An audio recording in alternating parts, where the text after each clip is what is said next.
people that think it's just like, oh, you got forward facer sonar, now you catch fish because you can't because you don't know how to fish. It's silly. Like, it's like you have to learn how to use it.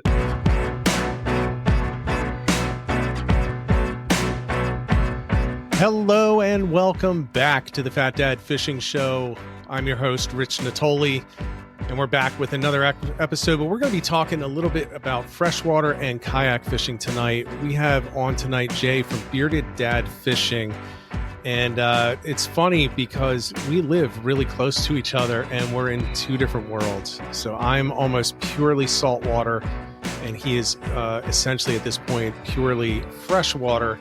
So I think it's going to be an interesting conversation because we both, right before we came on, both said we should probably try the other one a little bit more. So maybe we'll get talking some striper. We'll get talking some bass, I'm sure, because that's what I'm interested in on the freshwater side right now at this time of year. And so Jay's going to be on just momentarily. We're going to run through the sponsors of the stream first, and as always, our primary sponsor is Great Bay Outfitters on Radio Road in Tuckerton, New Jersey.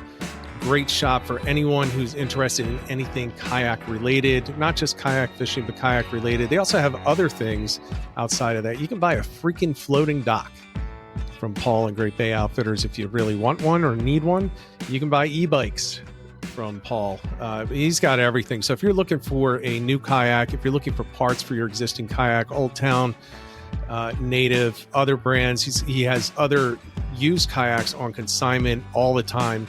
You're going to want to check them out. So Radio Road in Tuckerton. Then we have Quad State Tune, and Kevin Driscoll is the specific sponsor for this.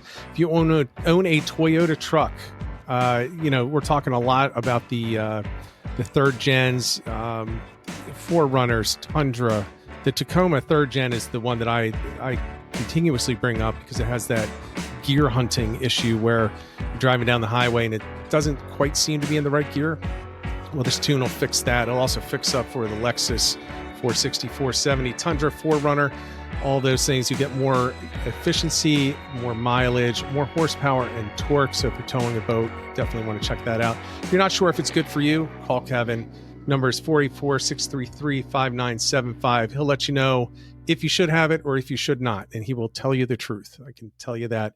And the last sponsor is myself as a real estate agent serving southeastern Pennsylvania.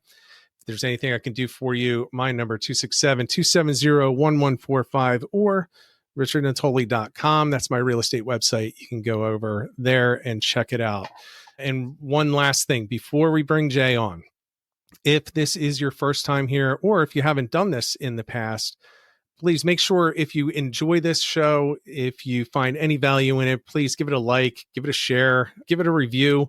Anything like that really helps us to grow the podcast and the live stream. And, it helps us to get guests that are interested in coming on. So any help there would be appreciated, especially the shares. If there's somebody that that doesn't watch, doesn't listen on the podcast, just send it out to them, give them a shot at it. And if they don't like it, well, they can tell me about it. It's all good.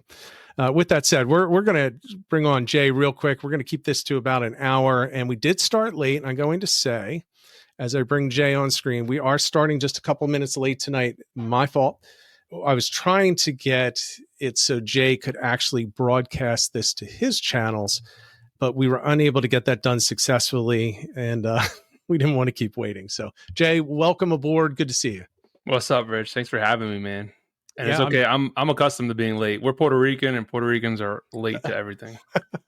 See, I'm always on time. All right.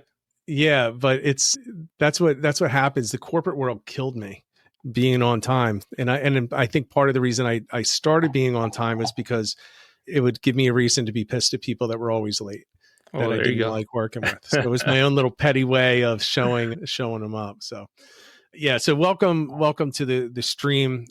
I've been following you. I want to let everyone know if they want to check you out online, probably in my opinion, the first place they should look is the Kayak Fishing Dads Facebook group. And I mean, dude, I'll tell you what, that thing grew. Yeah. It exploded, man. I didn't my buddy was the one that, so we started Kayak Fishing Dads just kind of as a place, I don't know, talk about kayak stuff. There's plenty of Yep. groups out there, but they all kind of seem like niche specific. Yep. Yep. I started it in 2022, just kind of on a whim, and we got close to 45,000 members in there now. Yeah. Which is cool, man. People connect there and they go fishing and they meet new fishing buds, and that's what it's all about. Like I love seeing that. So do I. I'm a member there, have been for a long time. I don't talk much in there. I'm more of a lurker. Mm. I try to, I'm also a mod for another large Facebook kayak group. And it's just so exhausting that by the time I get out of doing the moderation work and I'm just hanging out, checking out kayak fishing dads, I'm just kind of absorbing it and not interacting. I'm just so tired. Yeah. But I mean, these large groups, it can be tough to moderate. It can be really tough. Oh yeah. You get all kinds of people in there. Yeah. It's the biggest thing is trying to keep it free of the spam bots and all the fake profiles, man. There are so many. Yeah. But besides that, most people behave, I think. Most people do. And you don't have a lot of rules that are difficult for people to follow, because everybody says that they're going to go by the rules, but they really don't read the rules, and they're in 100 different groups, so they don't remember the rules. And you don't have a lot. Yeah. Yours are just kind of common sense rules. The one that I'm a moderator in, you have to, if you post a picture of you on the water, you have to have a PFD on, or else it gets taken down. So with 110, 120,000 people in that group, you can imagine that we are continuously, but the niche is, it's a nonprofit that is centered on kayak safety. So it makes sense, right? Then. Yeah. But yeah, it can be exhausting. So why don't we start off, people that aren't familiar with you, why don't you start off by, giving a little bit of background about yourself, where they can find you, and what it is you do on the water. For sure, man. So I'm bearded dad fishing in 2021. I started kayak fishing in 2021. So the idea just started from wanting to film kind of my fishing exploits. My wife bought me a GoPro, and I thought it was the coolest thing. And I was like, man, I'm just going to show her all the fish I catch instead of these like little crappy pictures. And I think my second time out with the GoPro, I landed my one and only tiger muskie. And I thought it was super cool. She's like, upload it to YouTube. I was like, all right, cool. So I did. And I have a video editing past. Like I did that through most of college. And my first step in my career was all video editing. So it wasn't hard to kind of get into that side of it. And I posted my first 6 videos were just me going fishing, and I thought it was fun. But then, it was just exciting to get like 10 views on a video. I was like, man, that's 10 people that I don't know that are watching my video. That's so neat. Then for some reason, I just stopped. I know why. I got busy, and then it got cold, and I don't fish in the cold. So I just stopped in the wintertime, picked it up again the next spring. And I remember wanting to go out fishing on my birthday, and I couldn't because it was going to rain and it was still cold out. So I was like, whatever, I'm just going to do an overview of my kayak here in my driveway. So I did an overview of my kayak, and that video just blew up for me at the time. Like I started getting hundreds of views a day on the video, and quickly got monetized maybe within like 9 months. And that's when I was like, well, maybe instead of just fishing videos, I'll do more tutorial, how to, like getting comfortable on the water type videos. So that's kind of the lane I've been staying in. I'll do a couple fishing videos a year, but for the most part, my videos are very much geared to people starting kayak fishing that maybe don't feel comfortable, or they just don't know. They're dealing with information overload because it's the internet. And I'm adding one more piece of information to it, but I'm trying to organize it where it's not like all over the place. Right. It's tough.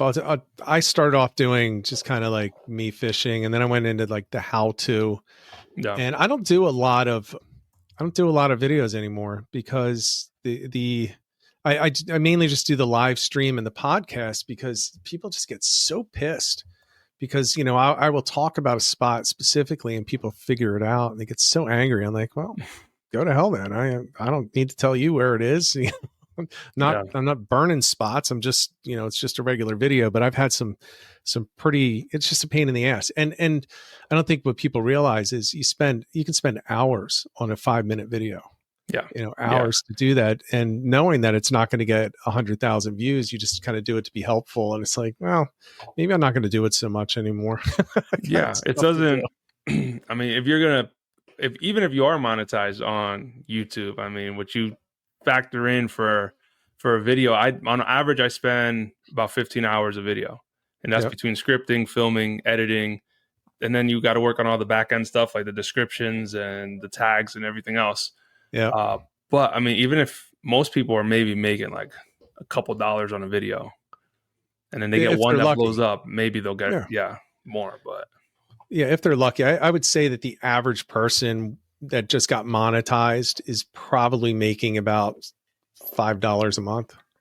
Mm-hmm. Yeah, I don't think that's far off. And most people that you watch in the kayak fishing space are not monetized.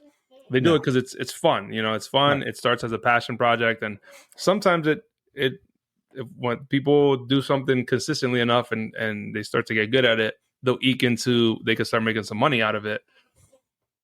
And then I haven't hit that point. Yeah. That's okay though, because as we were saying, before we came on here offline, it's more of a passion project for people. And, and it really became clear to me that I just wanted to keep doing this. Even if I wasn't doing the videos, I wanted to at least do the podcast and the live stream, because I just have so much fun doing it. And I know that it helps people. The guests that come on, they introduce people to a new type of fishing or new strategies. And look, we all wish that we could hang out all day with people and talk fishing, and we can't. So we figured, hey, Monday night's a good time. We just got through the first day of the week, the worst day of the week at work. And if we could just talk on Monday nights, maybe it'll make things a little bit easier for everyone. And then we do the podcast. Audio comes out on Thursday mornings, just so that people have enough time from when they're, for the saltwater guys coming from PA to New Jersey or New York, then they can actually, listen to it in the car on the way down and maybe pick up some information. But you're not going to the shore. I'm not. Here. Yeah. So we were talking before we went live that it's on my list to go fish the salt. So I've only really been fishing on a kayak I've been fishing since I was a kid, but it was more on and off, and then on a kayak since 2021. So 4 years. So I do mostly lakes, small lakes around here. I just kind of started venturing into river fishing this year, because the Susquehanna is not far from here, and I want to go out to it more, especially it being an hour and a half from me. It's basically in my backyard, right? But you're gonna have to get used to fishing in the cold, because you had mentioned striped bass fishing a couple times with me in our first email exchange. You said if I come on, we got to go striped bass fishing. That's cold weather, my friend. Is it? Oh well, that's the best time.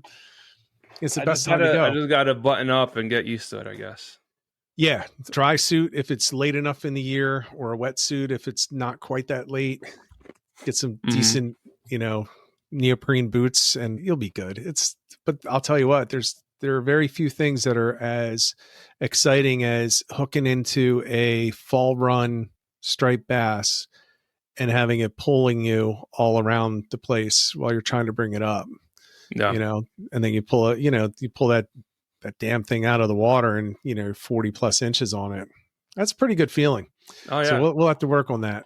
For sure. I mean, I did catch striper off my kayak, but they were freshwater striper, and it was 16 and a half inches. So I mean, I got a striper, but I would much rather prefer a 35 plus inch fish. Yeah, I mean, they're fun, but I'll tell you what, the fight on those small ones, they fight harder. The small ones, obviously with the size added in on the 35 inch plus, you get to 30, 40 pound fish. It feels a lot more impressive until you really think about it. In my experience, they don't fight as hard as the smaller ones. The smaller ones are like pissed off, and they're more aggressive. The large ones, they can sometimes turn into just kind of like a dead weight type of thing, which, it's cool when you pull it out of the water, but then when you think about the fight, it's like, it was all right. I mean, you caught a tiger muskie. I did. Yeah. So up in New York, and I've hooked into a couple here in Pennsylvania, just never, because I'm never targeting them. So I'm out there with whatever 6-8 pound test. Yeah. And so they cut off real easily. But the time in New York, I also wasn't targeting it. And it was just 8 pound test, little 3.5 inch like jerk bait. and sure enough, this thing just whams it. And I caught it on video, and it was cool. I mean, I still watch that video just because it's exciting. I didn't even know what to do with myself. All right, so let me ask you this. So I have my 10,000 plus casts, and I don't have one yet. As I watch videos, there's one with Kristen Fisher where she's out there and she's catching these things. And this seems to be, so tell me about this. You only caught the one, maybe you don't know, but it seems to me that the vast majority of muskie are caught right at the boat on the figure eight, and it's about a 13-second fight. Yeah. Because then after that, like it's all, I mean, depends if it'll run with the drag, but a lot of them you're catching them right there with that figure eight. And I have a good friend that targets them all the time on Lake St. Clair, and he's pretty good. I mean, he can get one or two on a trip, and they get big out there. I mean, that's big. It's big freshwater. So I just want the fight. You know what I mean? Yeah. Like I saw the one where Kristen, and this is nothing against Kristen. She's obviously very, very good at what she does. And she caught a couple on this trip. And the first one, I was like, it's not the fight that you're looking for this fish. It's the fact that you caught it. Right. Because as soon as it's hooked up, they're grabbing the net. And on like the third swing around, I don't think this was Kristen doing it, but like on the third swing around, I mean, because it's there's like no leader left. It's all the way reeled up right when they hooked it. They just pulled it right into the net. I mean, it was a big fish that was over 40 inches. I mean, that thing was huge. Oh, yeah. But did you see the one that bit her knee? I didn't. Yeah. So she had one. She's like a pitcher. Like it just flopped to the side. It was probably like a 40-inch plus fish, and it flopped to the side and it grabbed a hold of her knee. Oh, it grabbed it. She had to shove her finger in there to pop it off. So that's ballsy, even throwing your finger in there too. Yeah. I guess that's a pure reaction. You got to do something at that point. Yeah, they're pretty gnarly, man. I mean, to think how pissed off they are to even at that. I mean, because when you're doing that figure eight, you could shove the rod in the water and everything. They don't care. They probably see nothing because it's just tunnel vision on whatever's ticking them at that point, and then they'll go for it. That's awesome. I can't believe it bit her though. Yeah, it's pretty was cool. She damaged really bad? Did she have to get stitches and everything? I don't think she had to get stitches, but I mean, I think it left a pretty cool scar. That's like the one thing that always concerns me about different species is their teeth flying around once they're in the boat. And, I get nervous as I'm sure you do, if you were to catch one on a kayak, bringing it into your lap. Like sharks, I really don't like bringing a shark in because they can turn around and, they can get you when you have them by the tail. And I've been bit by a shark before because I was stupid when it was in the boat. I can't imagine bringing a muskie that size in. Snakeheads, I think snakeheads. Do you go snakehead fishing? No, it's on my list. Those things look fun. Damn, I was going to say, if you go snakehead fishing, I want to follow you because that's the one thing that I'm trying to get into, and I haven't caught one yet. I've been silently going every once in a while as I cross places that look good. Got kicked off somebody's property a few weeks ago. I didn't realize it was private. But I there was a little fry ball there too. I was like, oh, this is going to be great. And the guy's like, hey, I don't mind if you're here right now, but this is private. I was like, damn it. Yeah. I was like, all right, I'll leave. I'm out. But those are, so you do have the toothy guys for the freshwater. We do. I mean, they're not, I wouldn't say they're probably as aggressive or as many of them as maybe saltwater. We got like the pickerel, walleye, muskie, But what are you targeting most of the time though? Mostly bass, so a large amount. Mostly bass. Yeah. We'll do, so last year for the first time I targeted black crappie. So my buddy Jake, he's in the chat, we went for some black crappie, and that was fun. So, and they're delicious too. I've never had freshwater fish. Really? Yeah. So those were pretty good. I've heard walleye are good. They are. I like walleye. I used to catch a lot of walleye. I always get concerned because of where you're fishing freshwater. Is it clean enough? And like catfish, I don't know that there's a catfish in Pennsylvania I would eat just because of what they eat and where they are, out of the Schuylkill. I don't think so. Snakeheads are apparently good. Well, I do love walleye though. So, but you're mostly going largemouth. Yeah. So when does your season end? So, I mean, it's really starts to slow down around August, but I mean, you can, if I'm not mistaken, we can target them all the time except for during their spawn, which, Yeah. I mean, in Jersey and New York, you can target them, you just can't harvest. And I mean, Right. not many people harvest bass over here anyways for sport fishing. No, bass. I mean, I've had bass. They're very fishy. Mhm. It's not my favorite. Kind of like bluefish, but bluefish I think have a little better taste, even though it's just as strong. So I'll definitely eat the bluefish. I'm seeing in the chat the recommendation that you want to go saltwater. We're going to do in December a tog trip out on one of the charter boats. So I'll send you an email when we do that. We're just a bunch of viewers and listeners for the podcast get together. We all jump on the boat together. I think we went on the Osprey last time. We'll probably do that again. Just head off Atlantic City. It's going to be cold, Okay. but tog fishing. Have you ever gone tog fishing at all? Never. Do you know what a tog is? I don't. Okay. I've heard of it plenty, but I don't know what it is. Yeah. Okay. So tautog, it's blackfish is also one of the names for it. It's a bottom fish on structure. So you're fishing wrecks offshore. It is cold. It is bottom fishing, but it is so much fun. It's crazy. When you hook one of those things, they immediately try to run for cover. So you got to clear them out of the wreck by just cranking as hard as you can to get them out, and then they'll dig. When they start digging, that rod is like doubled, and all they're trying to do is get into the rocks or into the structure, because once they get in, they go in head first and they extend their fins and just sit there. So it locks them in like an anchor. Yeah. It's so much fun. Are they big? They can get pretty big. I think the world record is 26 pounds? Okay. 26 pounds, I think it is. Yeah. New Jersey state record. I think his was about 24. So yeah, it's fun. So I'll get you on that. But largemouth bass. So if you're going to be fishing for that coming up, let's talk a little bit about your tactics, because we do definitely have freshwater fishermen that listen to and watch this. What are you doing at this time of year in Eastern Pennsylvania when you're heading out on the water? Yeah, so I mean, we're kind of getting out of the topwater bite. So I mean, all summertime, topwater, frogs, whopper plopper is probably my favorite, or Chapo. Yep. So we're just working on that topwater. My buddy got me onto that buzz bait bite this year, which was fun. I mean, I'm like learning all new types of techniques, but you can't beat a topwater bite when it comes to fishing. Period, man. It's just something exciting about it. Yeah. So, I mean, that's kind of that. Like, and I have my confidence baits that I feel like always, like in the summertime specifically, even in this type of temperature right now, like throwing out a fluke is always a good deal. Yeah. I mean, we're throwing out like 4 or 5 inch flukes, and they're almost always hitting it. So it's just a soft jerk bait, but. So are you using different tactics for smallmouth versus a largemouth? Or are you looking different places?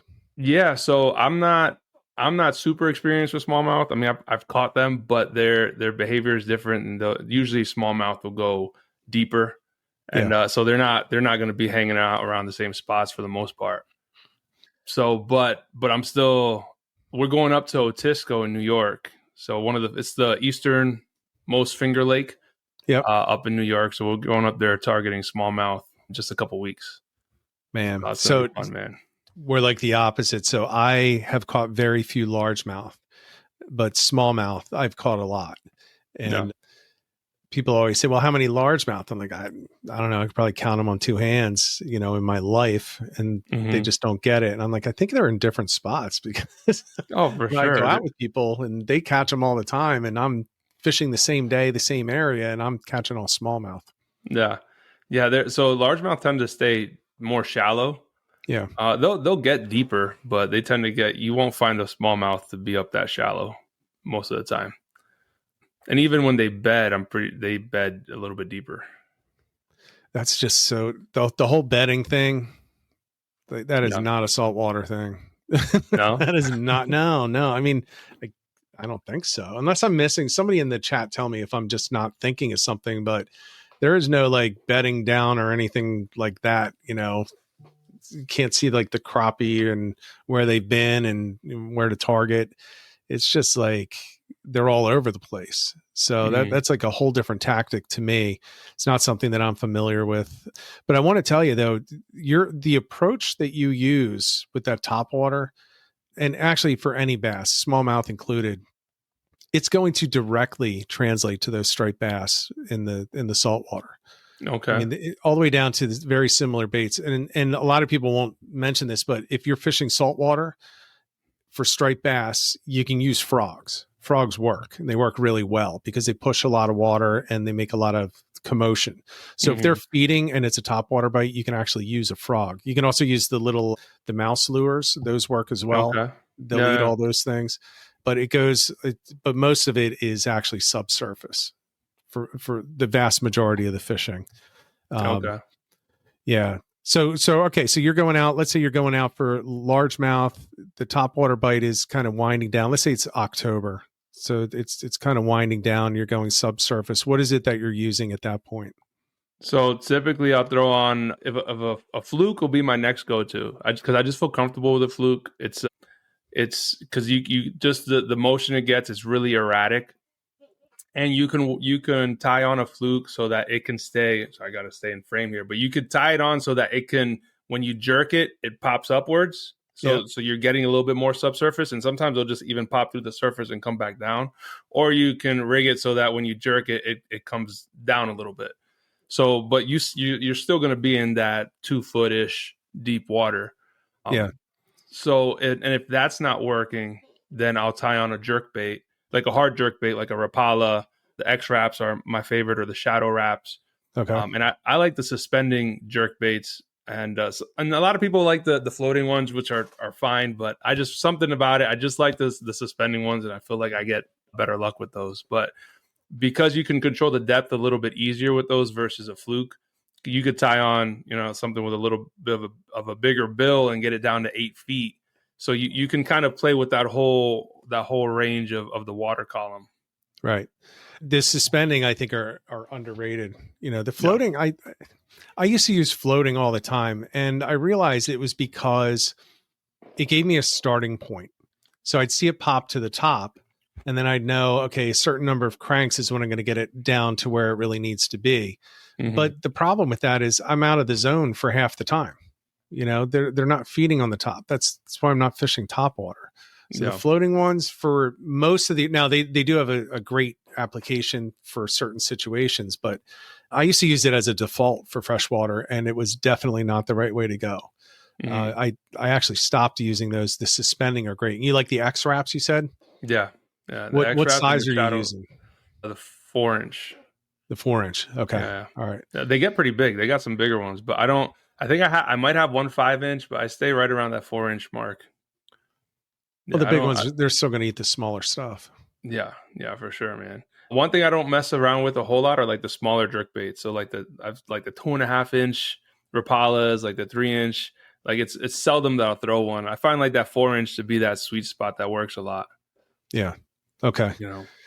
And what's your whole setup like for you're heading out on the kayak, you're going to reach around behind you to your 34 rods that you have back there. You carry at least 8, right? I don't. I carry 6. 6. Okay. Yeah. So I don't know if that makes much of a difference. So, but right. So the first rod that you grab, what is it? What's that entire setup? The rod, the reel, the line, and all of that. What's the first thing that you're pulling out? So typically, I mean, most of my setups are going to be like all around. Like I try to make it versatile. Like, I carry 6 rods, but I'm probably not using more than 3 of them. Mm-hmm. So my main one's like a medium heavy is going to be so most of my rods are impulse rods because I was working with them on a sponsorship basis last couple years. And so I still have a lot of those, but impulse rods make really good rods. They're a little bit on the pricier side of things, so I don't try to steer people towards them, because sometimes you don't really need to spend $250 for a rod. For most people, again, most of the people I work with and do my videos for are beginners. No way I'm telling you to get a $400 setup when you're just starting out with a $400 kayak. Right. But so like a 7'3" medium heavy. Usually a bait caster if I'm throwing something a little bit bigger, or I prefer a spinning rod. Whenever I can swing a spinning rod, I'll go for a spinning rod. and then I'll do 15-pound braid on my spinning rods with a 10-pound fluorocarbon leader. And then on my bait casters, I was running braid, but this year I started running 12-pound fluorocarbon, 10 or 12 depending which one I'm grabbing. But Really? And how's that working out compared to the braid? I prefer, so for the ease of casting and picking out your bird's nest, I prefer the braid. Yeah. Because I use it's a Power Pro braid, Mm-hmm. and I've never had an issue. I think I've had one bird's nest I've ever couldn't pick out on my own with the braid, and with the fluorocarbon, I feel like they're just a little bit trickier to work out if you get a nasty one. Well, especially if you get a kink in there, then you're done. Yeah. I do prefer. I do prefer the braid, but I'm getting used to the fluorocarbon on there for the bait casters. Okay. Yeah, I have found on my bait casters, the first time that I got one and I was testing it, I had fluoro on there. And that was the biggest waste of money because it was expensive to put on, and it was bird nest after bird nest. I am terrible at casting a bait caster. I just never learned it, and I tried to learn it when I was like 50. Yeah. The old dog, new tricks. Yeah, I didn't learn that one very well. I'm terrible at casting it. So I went back to braid. And the big mistake that people make is that when they're getting into, and I was fortunate enough to have a friend that told me this right away, is they buy a cheap bait caster because they don't want to dive in too much money on something they don't know if they're going to like. But usually that ruins the experience. I mean, your brakes are all messed up. It doesn't cast nice. It's not smooth. So then what would have been probably better casting and a better experience ends up being more frustration. And then people just kind of say, nah, I'm going to just stick with spinning gear. Because I try to avoid a bait caster for a while just because I don't like to learn new things if I don't have to. Once I'm comfortable, I like to set in. So that's how I am. And my first bait caster was whatever, I forget the Quantum, whatever it is. It's the same thing that John Skinner uses for those that are watching and listening. And I got it for literally vertical fishing, not to cast, just because it's more convenient to use it. And then I started casting with it. I was like, this is not quite right, but I wanted to be able to flip under docks. And that's really, really hard with a spinning rod to do. But you can flip and skip a lot easier with a bait caster. So yeah, Paul put in there, it's an Accurus. So yeah, it's the Accurus that I got.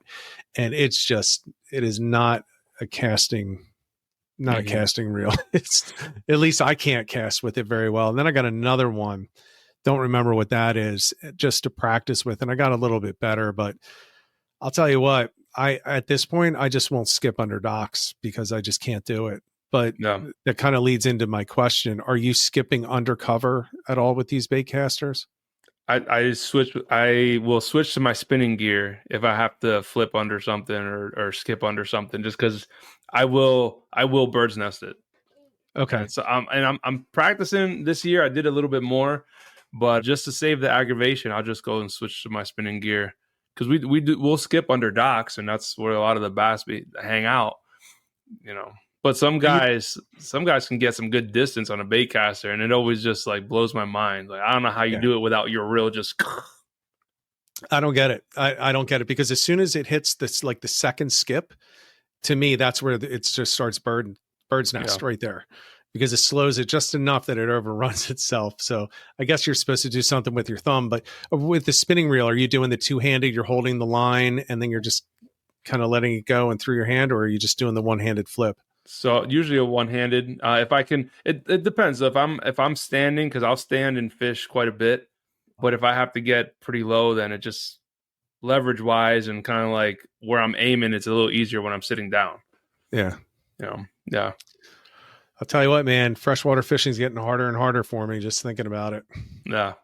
So a question for you though. One thing that's big with freshwater fishing is forward facing sonar. So and I've started getting into it last year, and I've been using it more this year, especially for targeting smallmouth. Like that's the thing now. A lot of the guys that are competing, if you don't understand forward facing sonar, you're at a disadvantage. Is that as important in saltwater? Are people using forward facing sonar? Oh yeah, they're using it. And I don't use it, but I also don't fish for the species as much that you get the huge benefits out of it, right? So from my perspective, a quote unquote fish finder is not for finding fish. I use it almost entirely just to find structure. And based on what I know about the fish that I'm targeting and that species and reading the currents around there, knowing the tides and the wind, I can determine that the fish is most likely in this spot. So all I need to do is find that kind of structure and I'll fish that structure, whether I see something or not. Now, then you look at somebody, again, let's go to Paul, who's fishing for sheep's head. So sheep's head are going to be right up against structure really tight. Let's say it's a bridge piling. You can be damn sure that Paul has a forward facing, or people like Paul have forward facing sonars on there and live scopes and all this, whatever you want to call these things. And they're looking for the individual fish before they fish that piling, because otherwise you're going to spend 25 minutes to a half an hour fishing a bridge piling that has no fish. And there's no way to tell. So I think from that standpoint, if you're sheep's head fishing, as an example, yeah. If you're tog fishing, no, because they're hiding, not all the time, but quite often they're coming out of the structure. So you're not going to necessarily see them anyway. They're inside something or between rocks. Fluke, they won't show up. They're on the bottom. Striped bass, I'll say this. If you need it for striped bass, you need to go back to school and work on how to catch them, because you shouldn't need forward facing for striped bass. Side scan works fine, because all you need to do is find the school of bait fishing. You'll find the actual fish with it. So that's my take on saltwater. Okay. But man, I'll tell you what, I've watched some people online, freshwater. It is amazing. Yeah. It is amazing what they're doing with it. And these guys sheep's head fishing, they're saving so much time, so much energy, so I could see why it's unfair to some people for tournaments. Yeah. And I don't think the folks that, and I'm okay with tournaments banning it. Like if they're going to do a tournament with no forward facing sonar or limited electronics, or, for kayaking, some of them don't allow motors, which is, right. Makes sense if someone wants to compete that way. But people that think it's just like, oh, you got forward facing sonar, now you catch fish because you can't fit, because you don't know how to fish. It's silly. Like, no, for the most part, I don't buy that. Yeah, I don't buy that. I mean, you can sit on any boat, any charter boat, and go out with a whole bunch of people. And 9 times out of 10, the best fisherman right next to you is going to catch exponentially more fish than you, because they know how to fish and they know how to work the lure and everything. Just because something's there doesn't mean you're going to get it. No. And, ultimately what it comes down to is, for me, my favorite part is finding the fish and getting that hook up. For some people, it's reeling it in and everything. But for me, it's finding it and then fooling it into biting something that it should never want to bite, so an artificial. And there's just such a difference in skill there. I mean, even for some of these bottom fishermen, they're pulling up tog, they're catching them on bait. They're doing little things different than the person next to them. So I've never bought the cheat code thing. It's definitely a time saver, but you put somebody who's not really good at fishing for bass next to somebody and give them a live scope, and then you put him next to a pro. The pro, he's not even going to flinch. He's going to bail fish all day, and the novice isn't going to catch anything, even though he can see exactly what he's targeting. Yeah. Yeah, man. I mean, if it was the case, these pros on the Elite Series, like Bassmaster, that are complaining about forward facing sonar, they'd be catching fish left and right. But they're just, a lot of people don't want to learn the technology, or they're just stubborn. I mean, as you get older, you get more stubborn, and I'm starting to realize that. Yeah. The other thing that also kind of factors into that line of thinking is not just the sonar, but the spot lock. So for saltwater, that became big because there is an art to anchoring over structure offshore. So it's not like you're just dropping a single anchor. You're you're on two hooks. So you're setting out two anchors and you're positioning the boat with the current and the wind so that you are directly over top of the wreck that you want to fish. That takes a lot of skill, a lot of time, and a lot of experience to do it right. And now you got these credit card captains coming out with spot lock, and they just fly out, they hit the number, and they just hit lock, and they're stuck on this spot, which, I get it. The captain that, has been going out there for 30 years, not only found the spot on their own, but they know how to work the hooks to get over top of it. Now it doesn't even matter. People just come right up next to you and spot lock on your same spot. So yeah, it's like an irrelevant skill at this point and I have spot lock on my kayak. It is nice. It is. Yeah. I don't begrudge anyone for using it. I don't. It's just but I can see why the old school captains are upset. That to me is more of a cheat code than the different types of new sonars that people have. Because again, certain types of fish like a tog, it's going to be in that structure, and half of the battle used to be getting over that structure so you could get your line into it vertically. Now anybody can do that. So it definitely changed the game there. But I don't know, man. Do you think that this is kind of off topic, but is it just me, or is there so much drama about all this crap in fishing? It's like, I feel like it's a bunch of little teenage kids complaining, it's like, you did this, you did that, you showed that. There's just so much of that in fishing now. It's crazy. I think it points to a bigger issue of people just want to argue about everything, dude.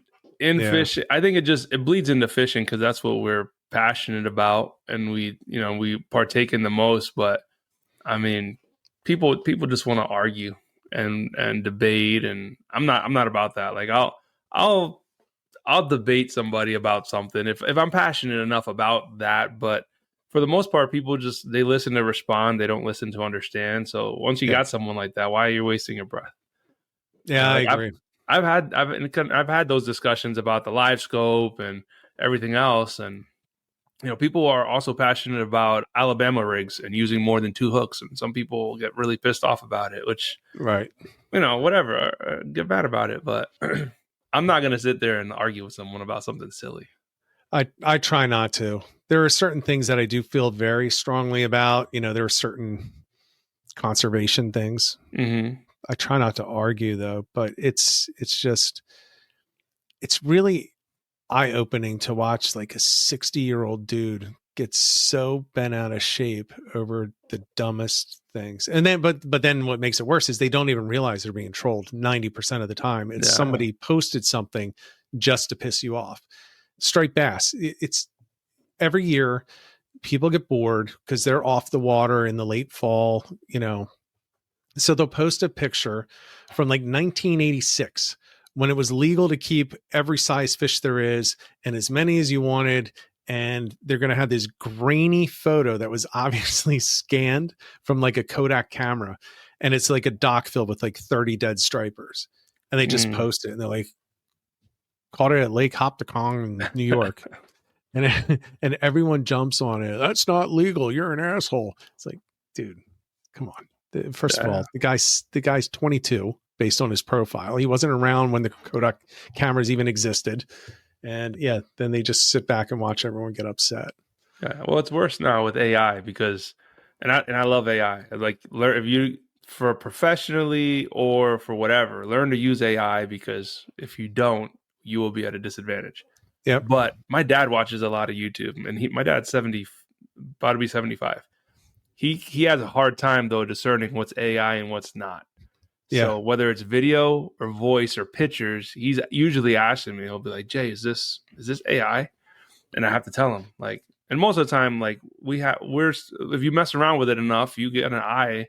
Pretty easy to pick up when it is. But like a lot of those older guys just don't. No.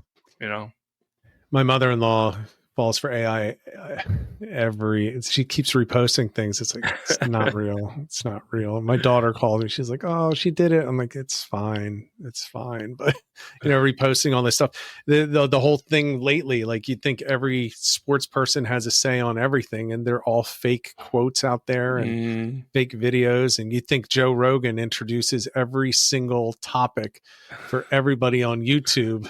The guy must be the busiest guy in the world. It's just AI and all that other stuff going. But yeah, I do agree. I use AI every day at work.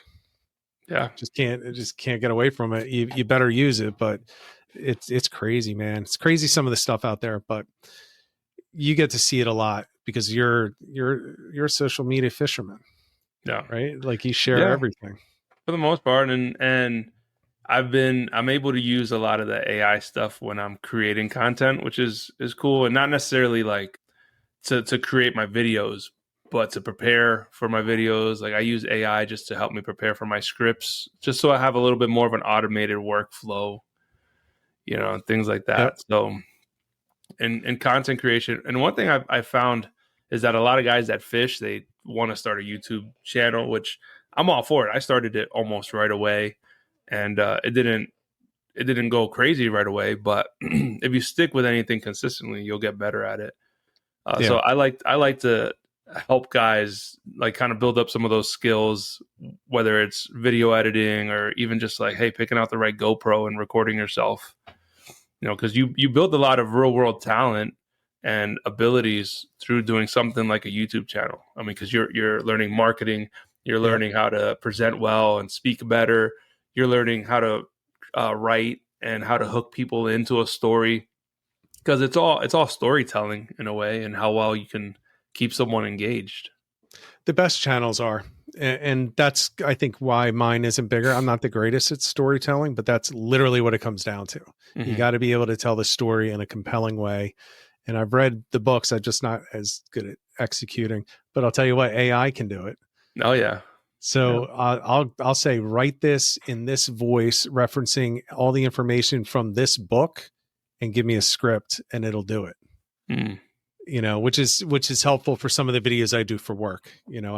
Most of mine are just kind of off the cuff now, but you learn a lot of skills. And I used to help people, to get started with their YouTube channels, and a couple of them are bigger than mine. Not that I have a large channel, but I love when people want to start them and they call me and ask to help them out.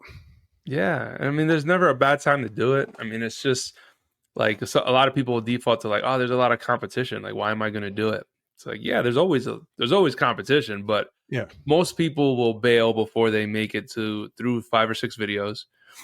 And even if you decide you do 5 or 6 videos and you say, hey, this isn't for me, and you bail, then whatever, you learn something in those 5 or 6 videos. But, a lot of times people gravitate to a creator or a style of creator because it resonates with who they are and their personality. Yeah. So and there's room for everybody. You said the thing that I think is the most important at the beginning. You're like, I was only getting 10 views, but I was like, wow, that's 10 people I don't know that are watching. I mean, that's pretty cool. People I heard people complaining before. So I used to work for Salt Strong and be like, oh, it only got this number of views. I'm like, it's 20,000 people. Yeah. You're going to complain about 20. You just helped 20,000 people. Like, why is that an issue? It could be 1,000, and all you need is to help a few. And I just never got that. I think people don't truly understand just how many people that is. Mm-hmm. So it's just, especially when you're comparing yourself to other creators or other channels. Cause I mean, you're not going to start off getting 50,000 views on a video or whatever. I'd love to get 50,000 views on my video like that, but it doesn't happen.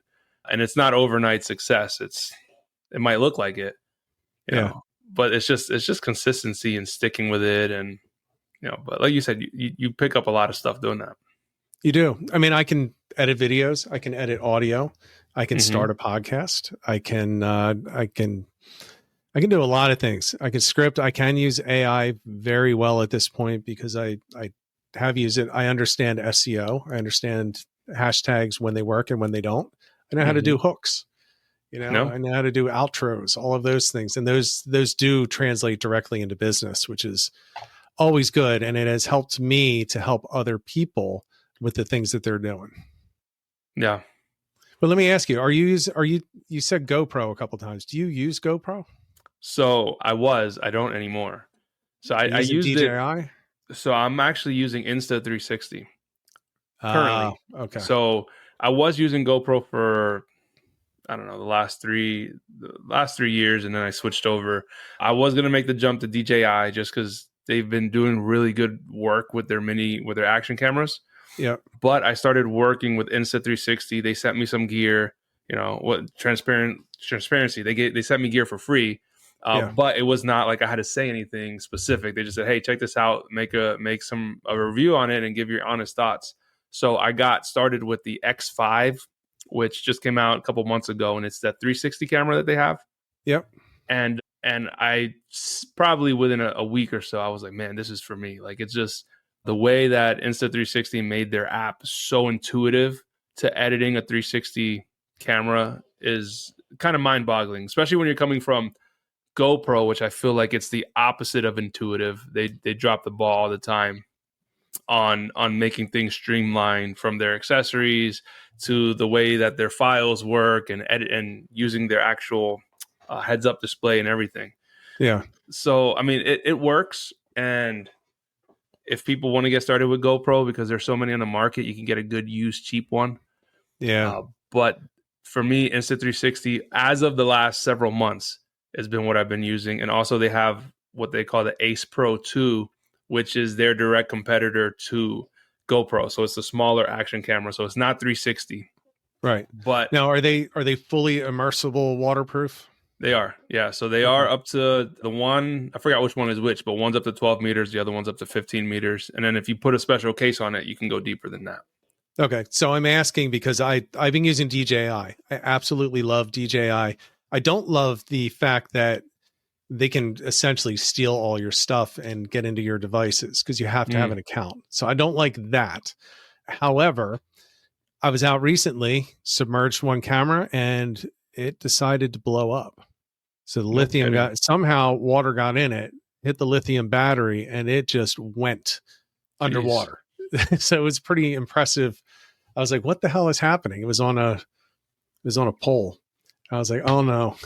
I left it underwater until it did its thing. But yeah, so the saltwater hit it. So now I'm in the market to look for a couple of new cameras, and I'm not going back to GoPro. I just don't think the quality and the reliability is there. No. I don't like having cameras overheat in 25-degree weather, which happens all the time with them. And they just shut off randomly. Or they actually, you know what? Have you ever had this? They don't shut off. They're still on, but the battery's dead. Yeah. Yeah. And they'll glitch, they'll freeze up. I mean, I don't want to sound like ungrateful. Like I went very far and I started my channel. The first 2 years, I shot everything on my GoPro. So, yeah, I mean, I'm grateful for that. But at the same time, like it's not the best option anymore. Like, and I like, especially at the cost. Yeah. Yeah. Cause it's not that far off. I mean, for their new Hero 13 is like $370. The Insta360's version of the Ace Pro 2 is $399. And I don't know what DJI sits at, but it's right in that window there. Yep. So they do the apps better. DJI too. I mean, the apps are just very fluid and there's not a whole lot of freezing and all that stuff. So yeah, I'm gonna have to try out those. I got to find a new camera at some point. I do still record my stuff. I just haven't edited any videos lately. No. All right, so we're getting up against it here, so we're gonna have to go. But there is a question that James Flynn is asking, and I wanted to throw it up there because I am interested in this as well. So, what's your must-watch fishing channel that you would recommend to people outside of your own? All right, so my favorite channels are, you mentioned Christine Fisher. I like Christine Fisher. She does a really good job storytelling, and she's just a beast when it comes to catching bass and muskie. So Christine Fisher is probably my first one. Greg Blanchard is really great too. He fishes a lot in the Delta in California, but he's from upstate New York, so he fishes the Finger Lakes quite a bit. So Greg Blanchard is another one that I like to watch. Okay. All right. So James, add those. I'm going to add those. Oh, well, I already have Christine. I do not have the other. Yeah. So And I'm gonna have to do that. and my buddy from Michigan, his is the Outdoor Conquest.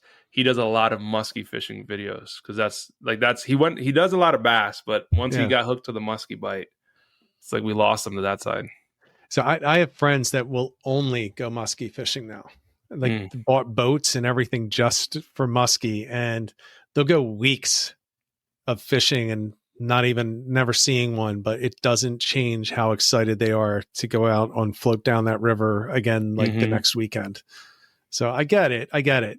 But like I said, I'm also well over my 10,000 casts and I've never even seen one. The only one that I ever hooked was by accident when I was a teenager and I was bass fishing, and it was on for about 3 seconds. That was it. It was down in where the Perky, I tell everyone exactly where it is, where the Perkiomen Creek in Oaks comes out near a dam. It was right there. And it was also 30 years, probably 30 years ago at this point. And I get it, but yeah, it's the allure of that fish, so we have a couple spots here. There's in Pennsylvania, there's Leaser Lake in Nutropoli. It's maybe 120 acres, but it's one of the few areas around here that stocks pretty well with muskies. Yeah. And there's also one called Kircher's Creek, which is a very small lake. I mean, maybe 50 acres. And they have muskie in there as well. Okay. So anyone who wants to go, let me know when you're going and maybe I'll meet you there. Yeah, for sure, man. Yeah, so Paul's asking this question here. Have you tried bait casters like the Corrado? Yeah, so full speed. So I have the Shimano SLX DC. So it's the DC is the digital chip, and it does apply the braking to prevent the bird's nesting. So that said, I have bird's nested it before, but it's been user error, and it has on the SLX it has 4 settings on the side, 1 through 4. So same way you would have the brakes that go 1 through 10 on the other side. Yeah. So it is a little bit harder to bird's nest it. So not impossible, but I think it's good for guys wanting to start off with something. All right, I could bird nest it, but maybe that's where I should go next time when I try something out. Yeah. Well, at least you'll bird nest the $200 reel and not whatever. Well, that's the thing. You made a good point. And if you're going to do it and you're going to give it a good go, get the good reel. Give yourself the best chance to be successful at it. If you hate it, sell the reel. Somebody will buy it for nearly what you bought it for. So, what's the damage, Yeah, for sure. That's the way that we should look at it, I think, because look on Facebook, you're seeing a quality reel will sell in, if it's only been used a couple times for nearly what it's at new. So, yeah. And that's something you can practice. You could practice in the off season. You could practice in your yard, in your garage. Admittedly, I have to do more of that because I need to get better at flipping and pitching. But there's guys that can really do some great stuff with them. And now bird's nest. I'm looking forward to the winter. I have a field behind my house that I think I'm just going to go out and get that saltwater fly rod going again. I don't have enough room in my yard. I'll hit the fence, but I got to do it. But my neighbor's going to look at me like I'm weird, but I think it has to be done.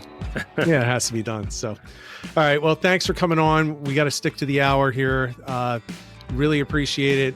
Everybody, if you're not following them, check them out online. Check out the Kayak Fishing Dads group on Facebook. It is a great group. It really is. There's a lot of information in there. And it's not just kayak fishing. So you're going to pick up information, whether it's kayak fishing or regular fishing. So I recommend go in there, check it out. I've been in there for years watching it. So watching everything coming through there, and comment very occasionally because I just don't have the value to add, but I learn a lot. Definitely learn a lot. And so we'll be back next week, everyone.